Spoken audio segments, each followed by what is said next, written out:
कभी भारत में एक ऐसा राजघराना था जिसकी दौलत की चर्चा दिल्ली, कोलकाता या बनारस तक सीमित नहीं थी, बल्कि लंदन, पेरिस और यूरोप के शाही दरबारों तक होती थी। जिस रियासत के पास मुगलों के बेशकीमती रत्न, यूरोपीय महारानियों के हार और सोने चांदी के ऐसे भंडार थे जिनकी गिनती नहीं होती थी, बल्कि वजन किया जाता था। उस राजघराने का नाम था दरभंगा राज। आज दशकों के बाद यह नाम फिर चर्चा में है। वजह है महाराज धीराज डॉक्टर सर कामेश्वर सिंह की तीसरी पत्नी महारानी कामसुंदरी देवी का निधन। लेकिन यह सिर्फ एक मौत की खबर नहीं है, यह उस इतिहास को याद करने का मौका है जो वैभव से वैराग्य तक की यात्रा है। दरभंगा राज की स्थापना 1556 ईस्वी में महेश ठाकुर ने की थी। यह कोई छोटी जागीर नहीं थी, बल्कि पूरा मिथिला क्षेत्र इसके अधीन आता था। करीब 8,380 वर्ग किलोमीटर में फैला यह राज सदियों तक मिथिला की राजनीतिक, सांस्कृतिक और बौद्धिक राजधानी बना रहा। संस्कृत, मैथिली, धर्म, दर्शन और शिक्षा का सबका केंद्र था दरभंगा। 1929 में दरभंगा राज की बागडोर डॉक्टर सर कामेश्वर सिंह के हाथ आई। वे सिर्फ महाराजा नहीं थे, 2 बार राज्यसभा के सांसद रहे। ब्रिटिश शासन में उन्हें सर की उपाधि मिली। कला, शिक्षा और दान के सबसे बड़े संरक्षण के तौर पर उन्हें जाना जाता था।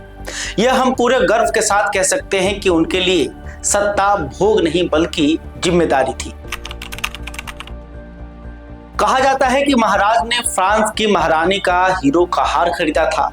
उन्होंने मुगलों का दुर्लभ पन्ना अपने संग्रह में रखा।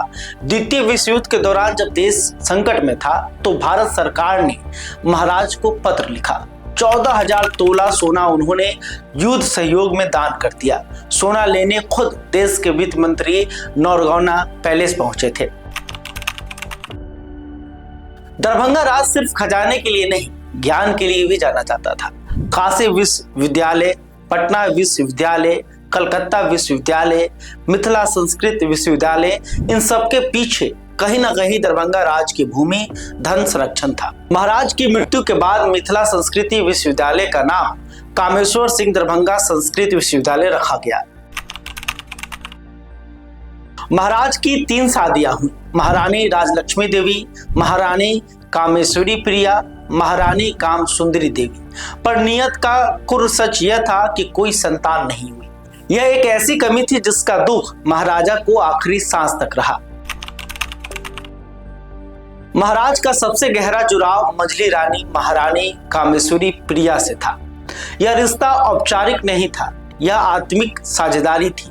वे राजकार्य में सक्रिय भाग लेती थी, सामाजिक फैसलों में महाराज की सहयात्री थी।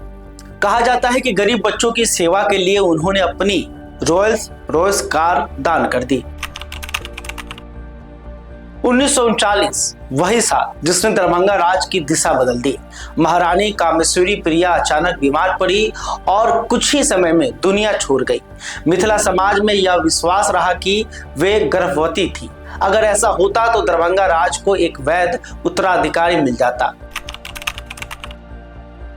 इस मौत ने महाराज को भीतर से तोड़ दिया। इतना गहरा आघात कि इसके बाद उन्होंने अपनी पहली पत्नी महारानी राजलक्ष्मी से जीवन भर संवाद नहीं किया, कोई बातचीत उन्होंने नहीं की। कहा जाता है कि वे विवाहिता तो थी पर कभी पति का प्रेम नहीं पा सकी। महारानी के याद में महाराज ने श्यामा मंदिर बनवाया, 51 एकड़ का विशाल पोखरा खुदवाया।